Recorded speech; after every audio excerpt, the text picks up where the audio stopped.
Hi there, my name is Trolls, and in this video we're going to take a look at our new advanced guitar series, Guitalele. Essentially we went back and spent over a year on thinking about how we can do guitar or lute-based instruments in a completely new fashion. As you may know, we have a vast catalog of guitars, and the way we approached in the past is that we had a solo edition and a strum edition. We would deep sample the solo instrument and then we would strum sample everything as well, and that worked out beautifully. But we really wanted to try to push the bar with our new advanced guitar series and have both things in one library and embedding a variety of new sampling techniques, including hammer-ons and legato techniques, a completely new sequencer for strumming, and a variety of other things, including new legato features with hammer-on as well, so you can really do those sort of sliding note features as well. And then we also did a completely new strum technology, which is actually based on dissecting every single thing you do in a strum pattern, and you can sequence them in. So that means you can virtually do any rhythm, any chord, any time signature you want to do in strumming as well. But let's get started here. I've actually created a sequence here, and everything you're hearing is completely triggered with MIDI. As you can see here, there's actually no additional CC or control parameters. This is played right out of the box. So let me just play this demo here, and then we're going to go in and investigate a little more about what's going on. You're going to be hearing both the solo instrument playing up here and the strum instrument playing together as well. And then I have a couple of other instruments from our Percussion series. Everything is from 8DO, everything is MIDI based, there's no additional controls or anything. This is straight out of the box, and I think it's pretty impressive. There are times where you won't be able to hear whether it's real or not. It's really that good. So yeah, let's check out the demo here, and then we'll get back to talking about the instrument.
so it goes.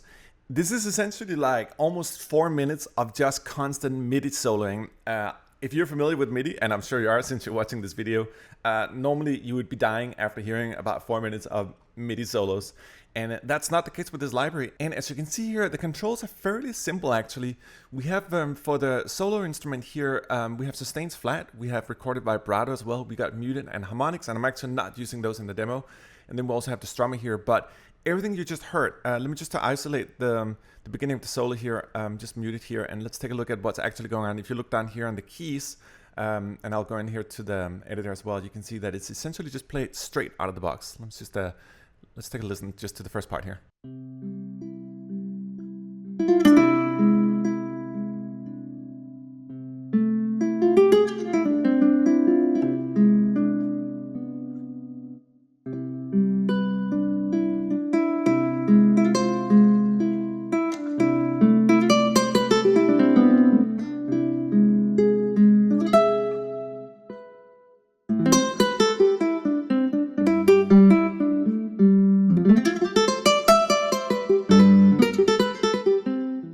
And if you listen to that last proportion here, you can really hear the hammer-on legato transitions, particularly on this part here.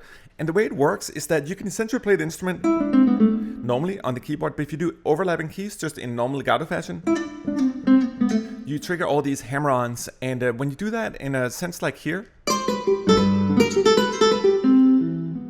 you get that very smooth, fluent finger transition as well. So it's absolutely gorgeous and it's so easy to play. It's probably the most nimble solo instrument I've played till date.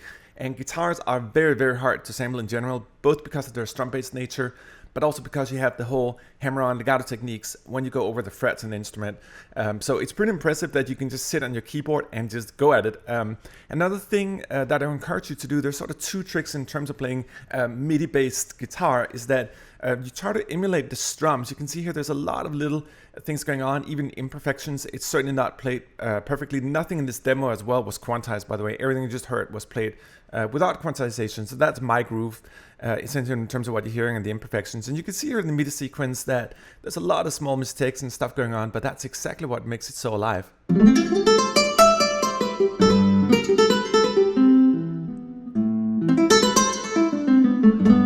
Like really a lot of note transitions here, wow, and then it goes into the individual notes. You can also switch the legato off if you click up here as well. In terms of the overall UI, as I mentioned, you have the different articulations up here. You can perch load them here, you can assign them to key switches here, you can control the volume here. But more importantly, down here, you can control the tails or the release note of it. I prefer to have it up a lot in terms of volume. I think the default is around here. I like it more up because you get a little more of the release from the finger releasing from the string, so that like that little thumb noise. I think it's important. We also have random generated X noises here. This is the amount you have of them, and this is the volume you have of them. I prefer to have them up here as well. These are randomly generated, so commonly when you're done with a phrase, when you play da da da da da da, you're gonna get a little bit fret after that once you let go of the note. They'll also be randomly generated inside of the phrase, and it really helps generate a more like live sounding pulse. And obviously you can also control vibrato here as well. And you can right click on any of these guys and CC them as well. I didn't do that here. Everything you heard was live out of the box, no CC controls. And I think that's really what makes it so nice. Let me just play just the last part here, and let's just follow the sequence string here.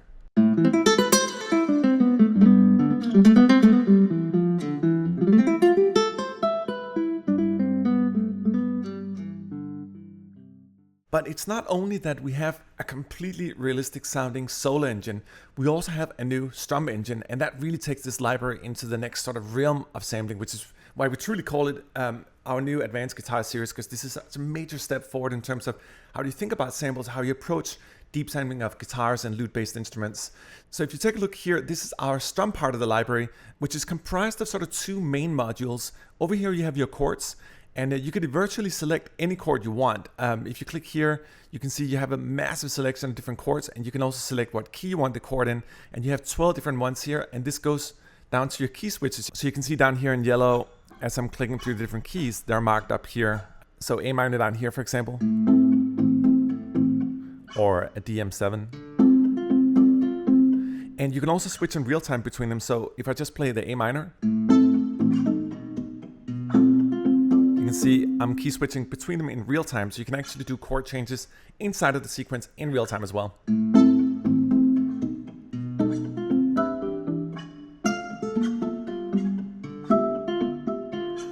And in addition, you can also control the swing of the groove here, the strum speed. So how much strumming do you want? Do you want it really tight or do you want it more loose? Down here, you control the rate of the strumming and how many steps you want. So if you want some kind of awkward like 9/10 sequence or 15/16, you can do that. Everything can be programmed down to perfection. And the strumming is super easy to use. Essentially, you just hold down one key and then you use your key switches for the chord changes. Let me just show you right here.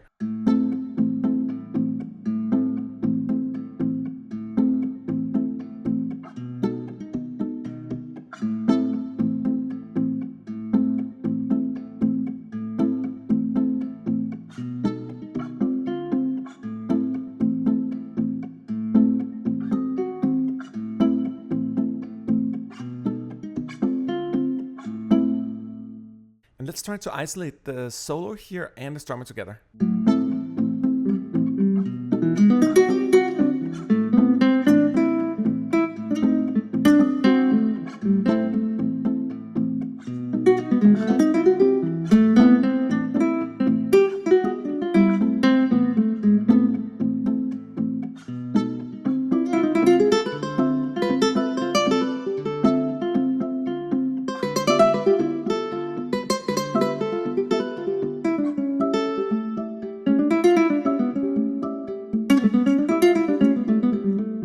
So very, very simple. This was just one string with key switches for the strummer here and the solo on top, and that's it.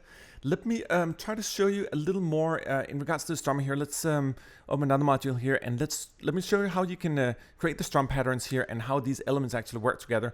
You can actually have 4 different rhythms inside of the strummer here, so it's not just this one sequence. You can sequence between 4 different ones. We also have the ability to load and save strum patterns. Library actually comes with a variety of predefined patterns here. You can totally make your own. You can save them as well and build a vast catalog of strum patterns if you want to do that. But we have a lot to get started with. But let me just show you how it actually works here.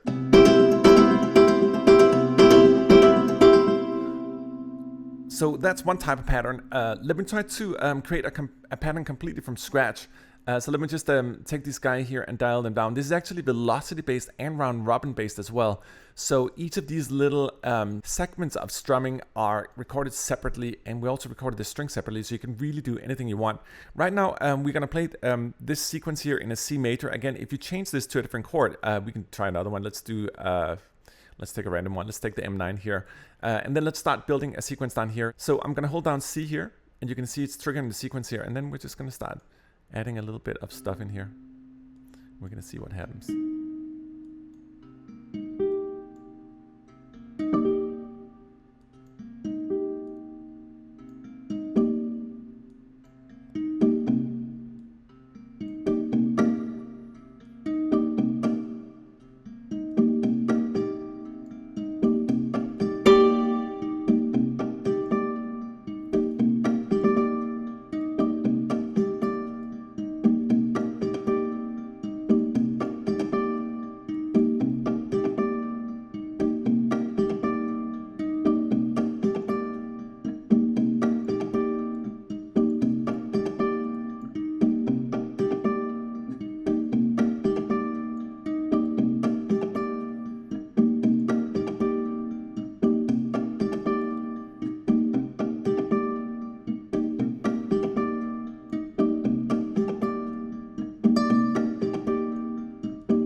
Okay, so let's say we have a sequence that plays this rhythm here. Let me just show you how it works on all different chords here. So note down here in the key switches, I'm gonna go through them and we'll trigger the sequence again.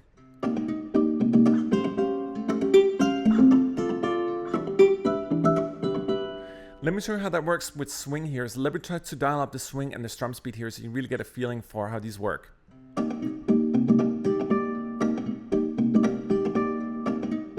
So it gets more swingy, and the strum speed here is going to make it more loose and more strummy. get really loose and drunk, or you can get it tighter.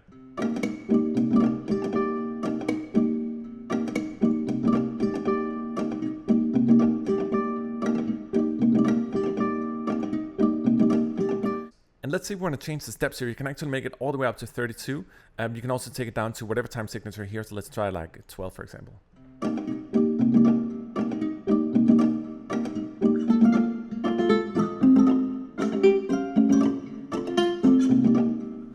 And the way it works is that you can control a variety of aspects of muted strums here, both the up, the down motion, the bass, the trebles, all that stuff is controllable. You can do the same thing in terms of open chords and dead silence here. When I create the rhythms here, I essentially just like to dial in by ears. So I'll just sit and dial in random stuff until I like it. It's also velocity based here. So let's say that you want to dial in that first note in a more clear way here. Let's see. A little more. And if you want it really harsh, you can. So essentially it allows you to create dynamic variations of each of the steps as well, which is awesome because you can go much deeper into the strum generation, so to speak. So a variety of things going on here. Let's take a look at some of the other aspects of the sequence as well. I'm going to drag in one of my favorite libraries here, which is our R Studio Percussion. This library is super unique because it allows you to do anything you want with percussion. Everything is both multi-sampled and or loop sample, which is a new patent pending technique we've created where we have velocity-based looping that are sliced. So it's almost hard to describe. Let me just play the shaker up here, as you can hear. You can play it as multi-samples if you want, but you can also play it as velocity-based, and this is, of course, completely tempo synced. Right now I'm moving my mod wheel. If you look down here, check out mod wheel, how I'm going through dynamics here.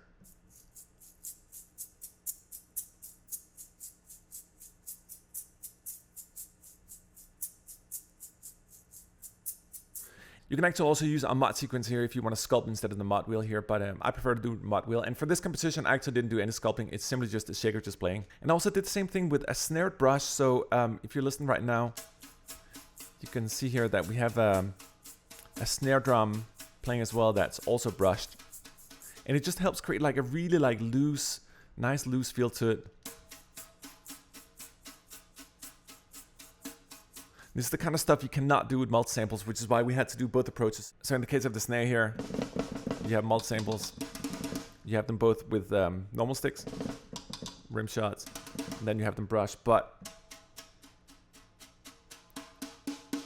you cannot do this with multi-samples. I can try, but you just get that weird multi-sample kind of machine gunny feeling to it. And that's not what you want. Let me also show you another aspect here. Obviously in the demo, I'm using our new Studio Rhodes as well, which is one of my favorite libraries. This is perhaps the most deep sampled set of Rhodes. I think it's over 27,000 samples in terms of getting the Rhodes right, and it's just awesome.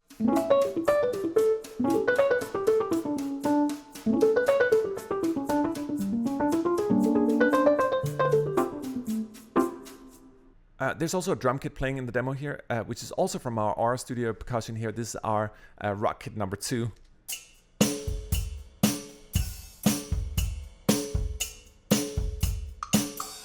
And you can hear it's very loose. Again, everything you heard in this demo is played without quantization. I think it gives a completely different feel and vibe to the entire composition as well. It's just important to do because if you quantize stuff like percussion, I think there's a later part here where I'm playing more loosely, even more loosely, and it's sort of a mamba style, and there's just no way. Let me just isolate the percussion here so you can hear it. We're also using some timbales. There's no way you can do that with normal means in terms of quantization. Just be loose on the keys, try to develop your own groove. It might be that you have to go into the sequence, you know, and do some adjustments to the notes. But generally speaking, like try to be really loose. If you look here at my sequence, you're gonna see it's fairly loose. If we take a look here at the velocities here, you can see everything is played in hand. Nothing's really totally on the grid. Things are kind of loose, and it just helps give a groove. Let me just isolate the percussion here from R so you can hear it like play together.